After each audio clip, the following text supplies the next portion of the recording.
So before we get started, I'd like to talk to you about the basic belly dance posture. Keeping the knees really bent is very, very important in order to be able to do a lot of the belly dance isolations. So what's important is keeping the legs right underneath the hip bones, keeping the knees really bent, and keeping your weight on the inside of the foot. So if you shift your weight all the way forward onto the toes, now come back all the way back to the heel, find the center, find the place where you're in the middle of those two extremes. This is where you want to be in terms of your feet. Keeping the knees bent is very important in terms of isolation for your hips. The lower you are to the ground, the bigger a lot of the hip movements will be. Additionally, you want to tuck the tailbone under, keeping the lower abs engaged throughout most of the movements. What you want to do is think of contracting about an inch below the belly button and bringing the line on your pants and your hip scarf to a horizontal to the floor.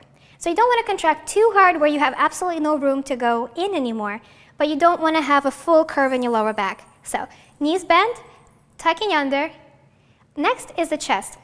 Take a really deep breath, inhale all the way up, allowing the ribcage to float all the way up, and now exhale all the way down. Now lift slightly above where you normally are.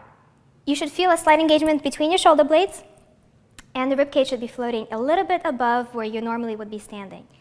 Once again, knees bent, tailbone under, chest lifted, shoulders rolled down the back, arms out. You want to have lots of space between the elbow and your waist. You don't want to be too close, but you also don't want to have your arms straight out. So there should be a slight bend in the wrists and in the elbow. Lots of energy through the fingertips. You might want to drop the middle finger toward the thumb in order to create a more graceful line. Additionally, you want to keep the chin slightly lifted, and this is what your normal belly dance original position would be. Additionally, when you're practicing all these isolations, please be patient with yourself because it takes a long time to develop the range of motion that I'll be illustrating here.